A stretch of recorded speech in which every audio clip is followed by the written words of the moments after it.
Alright, here's my review on the Marvel Legends Sentinel. The Sentinel came out in Series 10, aka the Sentinel series. It's pretty easy to remember that the Sentinel was the 10th series, since the Roman numeral is X, and of course the Sentinel is primarily from the X-Men comics. Take a look at the detail on this guy. He's got these nice cables in his shoulder there, and in his lower torso. He's got two different shades of purple on him, a dark purple and a medium purple, along with this black and silver wash on him.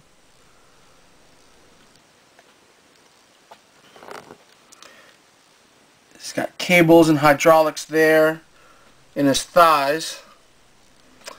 Nice little indentations on his legs.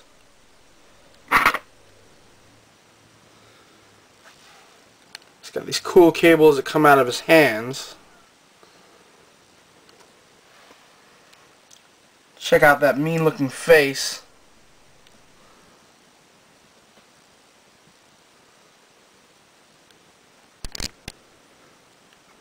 Check that out there. They even gave him little vents on his feet. You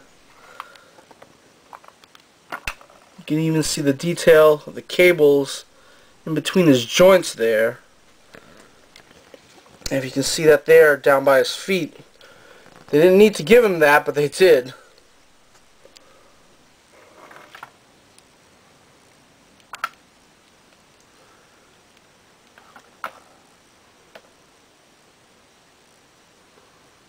Gave him this nice design on the back there.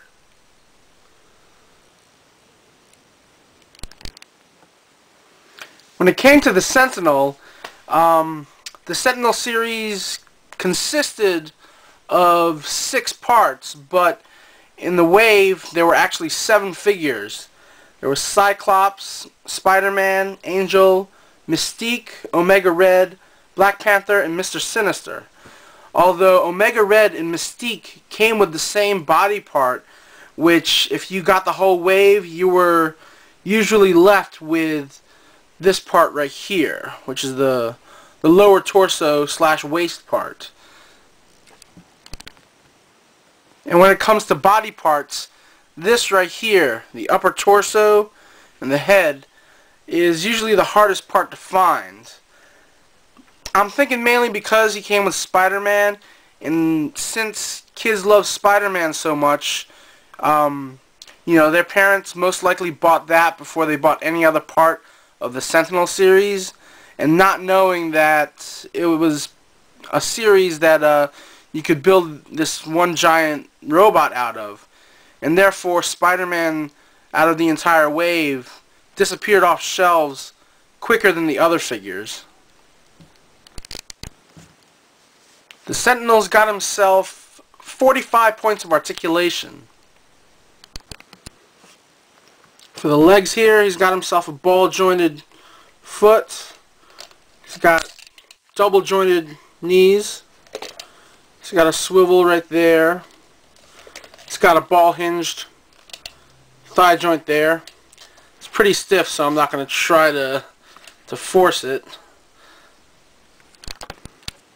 For the arms, he's got individual fingers right there, and an individual thumb joint right there as well as a ball jointed wrist.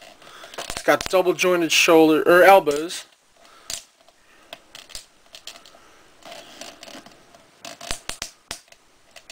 He's got a swivel on the upper arm there, and he's got a ball hinged shoulder.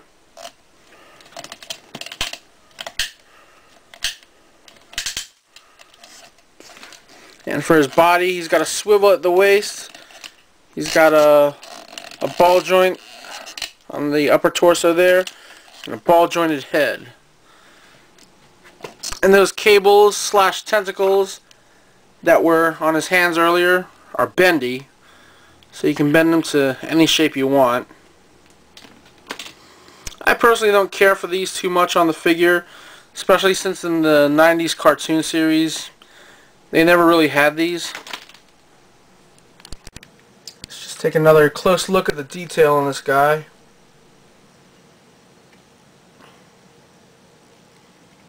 Got those little cannons coming out of his hand.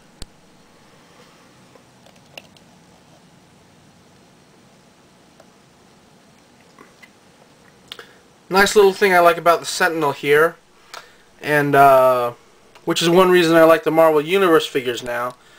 The Sentinels, as far as I know, or depending on the artist that draws them, are pretty gigantic. So if you take the Marvel Universe figures, the 3 3/4 inch ones, and put them with this guy, they'll be into much better scale than even regular Marvel Legend figures.